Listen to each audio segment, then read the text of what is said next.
Hi எல்லாருக்கும் வணக்கம். ஜெயிலில் மாட்டிக்கிட்ட இந்த பல்லவனால் நம்ம நிலா பிஸ்னஸ் ஆரம்பிக்கிறதுக்கு 5 லட்சம் ரூபாய் கிடச்சிருச்சு. எப்படின்னு தெரிஞ்சுக்கிறதுக்கு இந்த வீடியோக்கு ஒரு லைக் போட்டுக்கோங்க. ஸோ பார்த்தீங்கன்னா திவ்யா சொல்லிட்டு போனதுக்கப்புறம் புது பிஸ்னஸில் இன்வெஸ்ட் பண்ணுறதுக்கு 5 லட்சம் ரூபாய் தேவைப்படுது.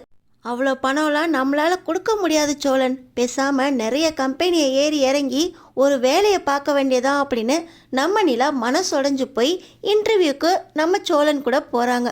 ஆனால் நம்ம சோழன் 5 லட்சம் ரூபாய்க்கு என்ன பண்ணலாம், ஓனர்கிட்ட வாங்கலாமா அப்படின்னு யோசிச்சுக்கிட்டு இருக்கும்போது அங்கே பார்த்தீங்கன்னா பல்லவனை பார்க்குறாரு.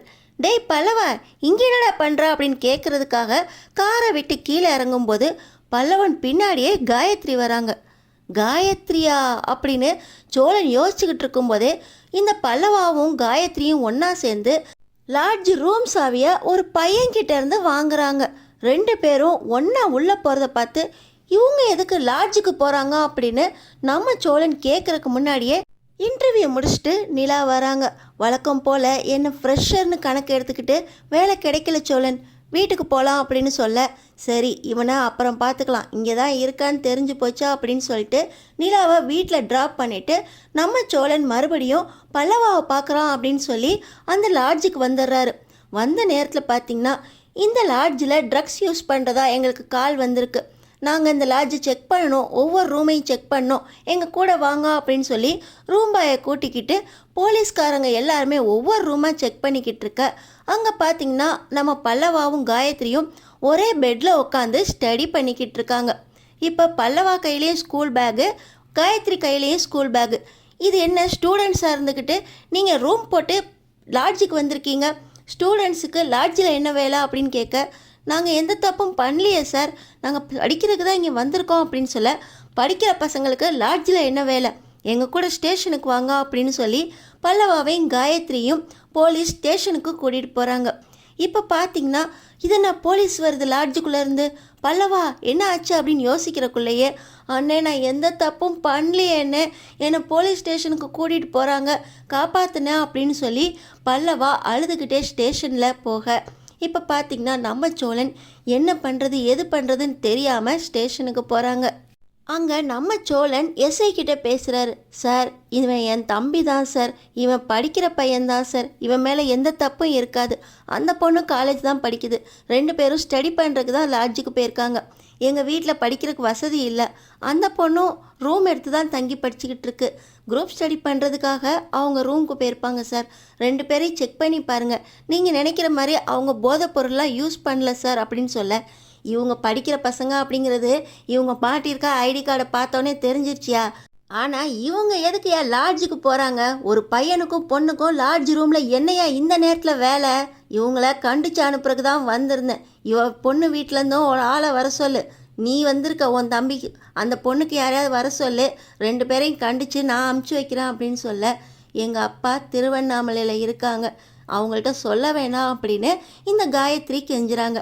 சார் இந்த ஒரு தடவை விட்டுருங்க சார், என் தம்பி இனிமேல் இந்த மாதிரி எங்கேயுமே வெளியே போகாமல் நான் பார்த்துக்கிறேன் சார், இந்த ஒரு தடவை விட்டுருங்க அப்படின்னு சோழன் கெஞ்சின உடனே, நீ ஜாமீன் சைன் போட்டுட்டு கிளம்பிப்போ அப்படின்னு சொல்லி, எஸ்ஐ படிக்கிற பையன்தான் அதனால் விட்டுறேன் அப்படின்னு சொல்லி இப்போ பல்லவாவையும் காயத்ரியையும் வெளியே அனுப்பிச்சிடுறாங்க. பல்லவா அவரோட பேகை எடுத்துக்கிட்டு இப்போ சோழனோட காரில் ஏறுறாரு. காயத்ரியும் சோழனோடைய வராங்க. நம்ம சோழன் காயத்ரியா அவங்க ரூமில் இறக்கி விட்டுட்டு பல்லவன்கிட்ட, என்னடா வேலை பார்த்து வச்சுருக்க, குரூப் ஸ்டடி பசங்க குரூப்புன்னு சொல்லி இப்படி லாட்ஜ் வரைக்கும் காயத்ரி பண்ண கூப்பிட்டு வந்திருக்க, காயத்ரிக்கு உனக்கு என்ன சம்மந்தம் அப்படின்னு கேட்க, அதெல்லாம் ஒன்றும் இல்லைன்னு, படிக்கிறதுக்காக தான் வந்தோம், 2 பேரும் லவ் பண்ணுறோன்னு, ஆனால் நல்லா படித்து பாஸ் பண்ணி நல்ல வேலை கிடைச்சதுக்கப்புறம் தானே கல்யாணம் பண்ணுவோம், எங்கள் 2 பேருக்கும் மனசு ஒத்து போயிடுச்சுன்னு, இந்த விஷயம் வீட்டில் தெரிய வேண்டான்னு ஸ்டேஷன் வரைக்கும் போயிருக்கேன்னு தெரிஞ்சால் அண்ணன் ரொம்ப மனசு கஷ்டப்படும் அப்படின்னு பல்லவன் சொன்னதை கேட்டு சோழன், இனிமேல் 2 பேர் ஒன்றா சுற்றுறதை பார்த்தேன் அவ்வளோதான் அப்படின்னு சொல்லி வீட்டுக்கு வர சொல்கிறாங்க. அண்ணே நான் ஒரு தப்பு பண்ணிட்டேன்னு அப்படின்னு இப்போ பல்லவன் சோழன்கிட்ட கேட்க, என்னடா தப்பு பண்ணா அப்படின்னு கேட்க, இப்போ தான் போலீஸ் ஸ்டேஷன்லேருந்தே வந்திருக்க, இப்போ தான் தப்பு பண்ணிட்டேன்னு சொல்கிற, டேய் எதுவும் பண்ணி வச்சிடாதடா, அந்த பொண்ணுக்கிட்ட எதுவும் ஏடா கூடமாக நடந்துக்கிட்டியா அப்படின்னு கேட்க, ஐயோ அவ்வளோ பெரிய தப்புலாம் பண்ணலன்னு, அந்த பையன் எனக்கு லாட்ஜில் ரூம் கொடுத்தான்ல, அந்த ரூமில் இருக்கும்போது ஒரு 2 பேர் வருவாங்க. இந்த வார்த்தையை நீ சொன்னீன்னா இந்த பையை கொடுத்துட்டு அந்த பையை வாங்கி வை அப்படின்னு என் ஃப்ரெண்டு சொன்னான்னு. அந்த பை என்கிட்ட தான் இருக்குது இதோ அப்படின்னு சொல்லி அவரோட பேகை திறந்து அந்த பேகை காட்டுறான். டேய், இது என்னடா வேலை பார்த்துருக்க, போதை பொருள் மாத்தினியாடா நீ அப்படின்னு சொல்லி நம்ம சோழன் ரொம்ப பயந்துக்கிட்டே உள்ளே என்ன இருக்குன்னு பார்த்தியா அப்படின்னு கேட்க, அதை தானே நானும் காயத்ரியும் உள்ளே உட்காந்து திறக்கலான்னு போகிறதுக்குள்ளே போலீஸ் வந்துருச்சா, உள்ளே தூக்கி மறைச்சி வச்சிட்டேனே.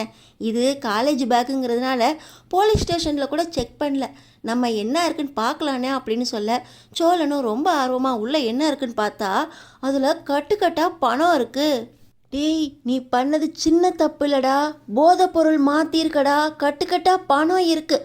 உன் ஃப்ரெண்டுன்னு சொன்னியா, அவன் ஃப்ரெண்டா இல்லை கடத்தல்காரனாடா அப்படின்னு நம்ம சோழன் பல்லவாவை கேட்க, அண்ணா அவன் ரொம்ப நல்ல பையன் தானே நினச்சேன், எங்கள் 2 பேருக்கும் லாட்ஜில் ரூம் போட்டு தரேன், 2 பேரும் படிங்கன்னு சொல்லி ஒரு சின்ன ஹெல்ப்புன்னு சொல்லி தானே இதை கேட்டான், நானும் தெரியாமல் பண்ணிட்டேன்னு பார்த்தா கட்டுக்கட்டா பணம் இருக்குன்னு.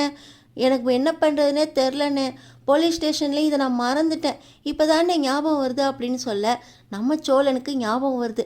நம்ம நிலா புதுசாக ஆர்கிடெக்ட் கம்பெனி ஆரம்பிக்கிறதுக்கு 5 லட்ச ரூபா இன்வெஸ்ட் பண்ணணுன்னு சொன்னாங்களே, இதில் எவ்வளோ இருக்குன்னு பார்ப்போம், நமக்கு வேணுங்கிறத இதில் எடுத்து செலவு பண்ணிக்குவோம் அப்படின்னு சொல்லி நம்ம சோழன் யோசிக்கிறாரு.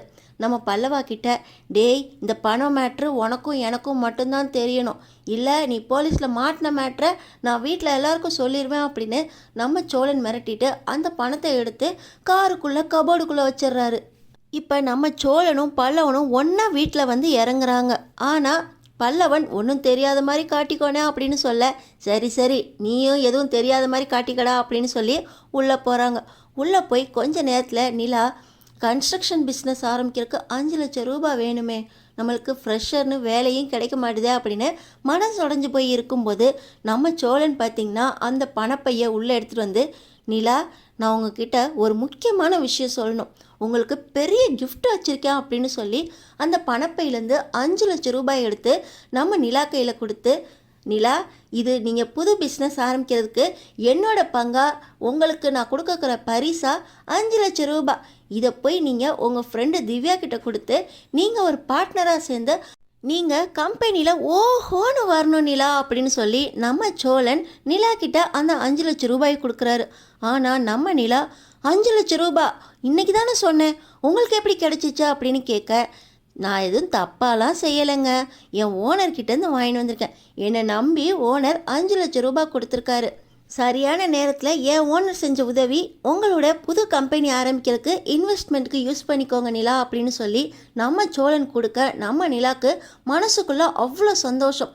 ராகவ் கம்பெனியை சரியான நேரத்தில் விட்டுட்டு வந்ததும் சரியாக தான் இருக்குது, நான் ஒரு புது கம்பெனியில் வேலை பார்க்க போகிறேன் பார்ட்னராக அப்படின்னு நம்ம நிலா சந்தோஷமாக திவ்யா கிட்ட பணத்தை கொடுக்கறதுக்காக அந்த பணத்தை வாங்குறாங்க. இப்போ வீட்டில் இருக்க எல்லாரையும் கூப்பிட்டு இந்த பணம் மேட்ரை பற்றி நம்ம நிலா சொல்கிறாங்க. நம்ம நிலா புது கம்பெனிக்கு பார்ட்னராக சேர்றதை பற்றி எல்லாரும் சந்தோஷப்படுறாங்க. பல்லவன் ஜெயிலுக்கு போனது கூட நல்ல விஷயமா அமைஞ்சிருக்குன்னு நினைக்கிறவங்க நம்ம சேனல் சப்ஸ்கிரைப் பண்ணி தொடர்ந்து என்ன நடக்க போகுதுன்னு பாருங்கள்.